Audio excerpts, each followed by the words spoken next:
క్రీస్తునందు ప్రియమైన సహోదరి సహోదరులకు యేసుక్రీస్తు నామములో శుభములు. దేవుని యొక్క కృప మీకు కలుగునుగాక. ఈరోజు దేవుడు మనకిచ్చిన మాట 3వ కీర్తన 8వ వచనము. రక్షణ యెహోవాది, నీ ప్రజల మీదకి నీ ఆశీర్వాదం వచ్చునుగాక. ఈ మాటలు మనం 3వ కీర్తనలో చూస్తున్నాం. ఈ కీర్తనలో దావీదు మహారాజు రాసినట్టుగా మనం చూడగలం.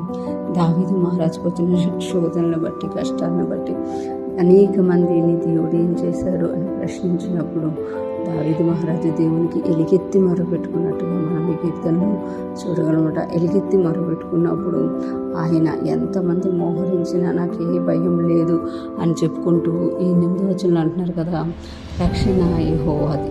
అంటే ఫస్ట్ కష్టం వచ్చినప్పుడు, శోధ వచ్చినప్పుడు, బాధ వచ్చినప్పుడు, తన చుట్టూ దుష్టులు లేచి తనని హింసిస్తున్నప్పుడు ఆయన భయపడ్డాడు. కానీ దేవునికి ఎప్పుడైతే మొరపెట్టుకున్నాడో ఆయనలో ఒక భరోసా వచ్చిందనమాట. ఆయనలో ఒక నెమ్మది కలిగింది, ఆయనలో ఒక శాంతి కలిగింది, ఒక ప్రేరణ కలిగింది. ఏంటి అది అని అంటే రక్షణ యెహోవాది.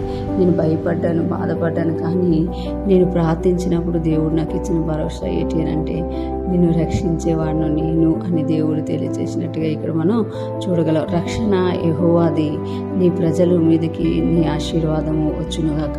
అంటే ఎన్ని కష్టాలున్నా, బాధలున్నా, శోధనలున్నా ఎప్పుడైతే మనం దేవునికి మొరపెట్టుకుంటూ ఉంటామో మనల్ని రక్షించేవాడు ఆయన అనమాట. పాత నిబంధనలోనే దావీదు గారి మాట అంటే, క్రొత్త నిబంధనలో అయితే మనకి ఇంకా యేసయ్య మన కొరకు చనిపోయి తిరిగి లేచి మనల్ని రక్షణలోకి తీసుకొచ్చారు. మన పాపాలన్నీ ఆయన మోసుకొని వెళ్ళిపోయినట్టుగా మనం చూడగలమంట. అంటే మనం ఇంకా ధన్యులము అనమాట. అందుకే ఇక్కడ దావీదు గారితో కలిసి మనం కూడా రక్షణ యెహోవాది. ఈరోజు ఎటువంటి పరిస్థితుల్లో ఉన్నాం, మనల్ని రక్షించేవాడు దేవుడు అని మనం ఎప్పుడైతే నమ్ముతామో ఆ రక్షణ మనం చూస్తాం. నీ ప్రజల మీదకి నీ ఆశీర్వాదం వచ్చునుగాక.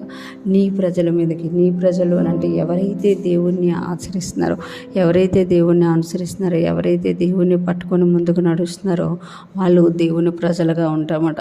చాలామంది దేవుణ్ణి నమ్ముకుంటారు, చాలామంది యేసుక్రీస్తును సొంత రక్షకుడిగా అంగీకరిస్తారు, కానీ ఆ రోజు వరకే అది. ఆ తర్వాత దేవునితో వాళ్ళకి ఎటువంటి సహవాసం ఉండదు.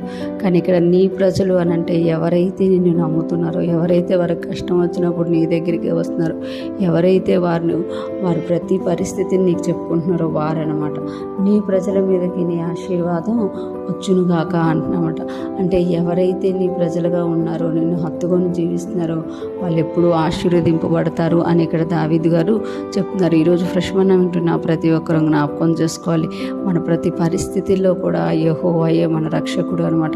రక్షణ యెహోవాది, మనల్ని కాపాడే బాధ్యత యెహోవాది, మనల్ని రక్షించే బాధ్యత యెహోవాది. అదే సమయంలో ఆయన ప్రజలుగా మనం ఉంటున్నామా అయితే ఆశీర్వాదం మన మీదకి వస్తుంది. ఈరోజు ఫ్రెష్ మనం వింటున్న ప్రతి ఒక్కరూ కూడా దేవుని వైపు చూస్తూ ఆయన ఆశీర్వాదాన్ని పొందుకొని అన్ని పరిస్థితుల్లో ఆయన రక్షణ అనుభవిస్తూ ఆయన స్తుతిస్తూ ముందుకు సాగిపోదుముగాక. ఆమేన్.